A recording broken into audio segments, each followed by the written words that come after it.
de comprendre pourquoi il n'est pas d'accord et qu'est-ce qui le pousse à agir comme il le fait. Alors vous aviez une réflexion. Ah bon, d'accord. Moi, je suis comme tu as fait d'ailleurs, comme a fait Alice, c'est-à-dire que je parlais avec mes gourous et mon histoire, de mon passé.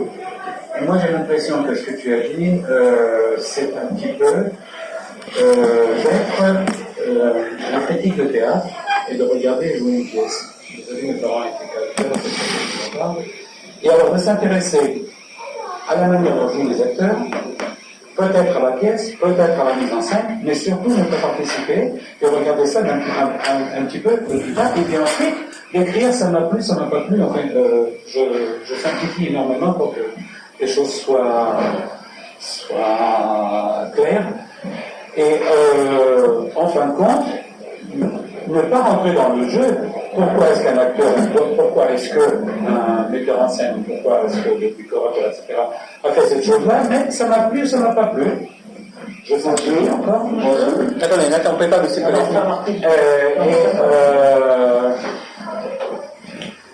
c'est un petit peu, moi je pense que si on laisse, c'est-à-dire pour être un critique de théâtre,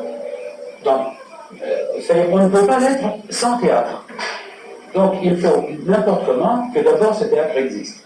Et ce théâtre, c'est le peuple juif, il faut d'abord qu'il soit là. Tant qu'il fout le camp par tous les côtés, on n'a même pas la possibilité d'en parler. Et ce sont chacun des individus, des juifs, que pour l'instant, une entité juive, en France, il n'y en a pas. Bien ici, il y en a. Non, mais c'est. Non, alors, non, mais je crois que. Attendez, parce que moi je voudrais quand même que. Hein? J'ai dit que l'entité juive en France, il n'y en a pas. Il y a des individus juifs. Bon, si vous voulez, moi je crois qu'il faut chaque fois quand même revenir sur chaque intervention, parce qu'autrement, on se met dans certaines associations, les gens parlent les uns à la suite, et finalement on ne sait pas de quoi il a été. Non, moi je propose que chaque personne qui prend la parole, soit moi je réponds, soit d'autres personnes répondent à ce qu'il a dit, mais que, bon, ensuite, après on peut on peut revenir à notre problème. Bon, là, par exemple, je ne suis pas certain d'avoir parfaitement compris. Ce qui est clair, c'est que, pour reprendre l'expression de théâtre, moi justement, je pourrais retourner le problème. Je pourrais dire, à partir du moment où justement, je pourrais dire, beaucoup de juifs sont justement des gens qui regardent l'histoire du peuple juif comme s'ils étaient au théâtre, c'est-à-dire qu'ils ne se rendent pas compte que c'est leur histoire. Ils ne se rendent pas compte que justement, ce discours qu'ils vont tenir sur le peuple juif, eh bien après, il va falloir qu'ils l'assument. Alors justement, moi je dirais exactement le contraire. Je dirais que justement, ce que nous voulons, c'est précisément nous rendre compte que nous ne pouvons pas, sous prétexte que nous observons l'histoire se dérouler comme une succession de faits, dire voilà, je suis objectif, je raconte cette histoire, en oubliant que certainement cette histoire, je vais devoir la supporter, l'assumer et la transmettre. Donc au contraire, nous n'avons pas du tout un discours de spectateur, parce que nous disons justement il faut relire l'histoire, puisque c'est cette histoire-là que nous devons assumer. Justement, et ce que nous pourrons reprocher justement à beaucoup de juifs, c'est d'avoir une représentation très factuelle de l'histoire, en disant voilà, je vous transmets des choses, il s'est passé ceci, il s'est passé cela, il n'y a pas le choix. Nous on dit, nous avons le choix de déterminer quelle lecture, quel regard sur notre histoire nous devons avoir. Parce que finalement, nous sommes juifs, c'est cette histoire, nous sommes en train de raconter ce que nous pensons, parce qu'en fait, moi je trouve tout à fait... Tu as le droit de dire j'aime pas la pièce. C'est exactement ce que je voulais dire. Mais non, mais tu as le droit de dire tu n'aimes oui, pas mais en disant ça... Et en disant non. On aurait pu la mettre en scène autrement. Oui. Ben voilà. Non, parce que c'est pas tout à fait... Attends, il y a une différence entre mettre en scène et lecture. Non, parce que tu peux effectivement dire... Il y a plusieurs cas dont tu pourrais effectivement dire... une pièce de théâtre de la mettre en scène, non? Non, mais tu pourrais dire, il est dommage qu'il se soit passé ceci ou cela. Nous, on dit... C'est pas tellement qu'il est dommage qu'il soit passé ceci, cela, il est dommage qu'on considère qu'il s'est passé ceci ou cela. C'est-à-dire qu'on dit, c'est déjà dommage qu'un tel discours existe. Parce que, est-ce que c'était le seul discours qu'on pouvait tenir sur ce qui s'est passé? Donc finalement, la question est de savoir quelle pièce de théâtre, qu'est-ce qu'on a vu? Cette pièce de théâtre, on n'est pas certain qu'elle dit ce qu'elle dit. Et donc, on est en train de se demander ce qui s'est, on est en train finalement de se demander ce qui est vraiment arrivé aux Juifs. Voilà. C'est une question qui n'est pas close. On ne sait pas ce qui est arrivé aux Juifs. On ne sait pas, c'est-à-dire on ne sait pas, il y a plusieurs lectures possibles.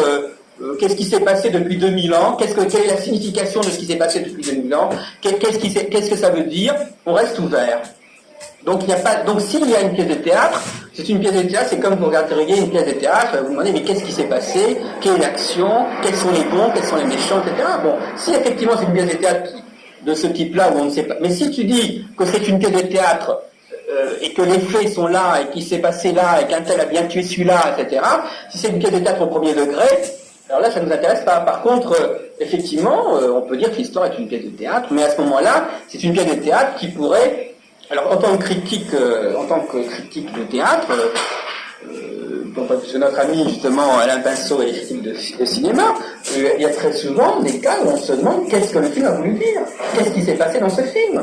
C'est pas du tout quelque chose d'évident, ce qui s'est passé dans un film. Il y a plusieurs lectures d'un film, c'est-à-dire, évidemment, vous pouvez toujours aller voir celui qui a fait la pièce, évidemment, dans ce qu'il a voulu dire. Bon, là, en l'occurrence, on ne sait pas très bien à qui s'adresser. Qui a écrit l'histoire du peuple juif, on ne sait pas très bien ce qu'il y a. Mais par contre, là où l'exemple n'est pas très bon, l'exemple de pièce de théâtre n'est pas très bon, c'est parce qu'en fin de compte, c'est une pièce. L'idée que je vais me faire de mon histoire, elle va retentir sur mon identité, elle va retentir sur moi. Et c'est que la pièce de théâtre aussi, d'ailleurs. Il faut bien prendre ce que nous avons. C'est-à-dire, il y a des écrits, tu sois d'accord avec ou pas, tu les lis comme ça ou comme ça, on peut les lire de livres qui sont, c'est certain. Ils sont là. Oui, il y a bien sûr ta pièce, si on parle de ton histoire juive d'une pièce de théâtre, tu peux la donc la mettre en scène et la jouer de mille façons différentes. Oui. Mais dès le moment où tu regardes jouer la pièce, tu n'es plus dedans. Mais si, justement. Mais non. Oui, mais c'est toi qui as pris l'expression, je te signale. Oui, mais enfin, j'ai pas choisi l'expression, justement. Pour que. Oui, mais c'est non, mais on ne rentre pas justement dans les. Non, mais la comparaison. Psychiatrique, enfin, etc. Oui, non, mais la comparaison est dangereuse. Non, mais la comparaison est dangereuse, parce que précisément, nous, c'est je t'ai répondu tout à l'heure, ça n'est pas une pièce de théâtre dans le sens où nous sommes. L'histoire juive, c'est pas quelque chose qui nous est extérieur. C'est quelque chose que nous devons, une fois que j'aurai élaboré un discours sur cette histoire juive, il faudra ensuite que je l'assume, ce discours.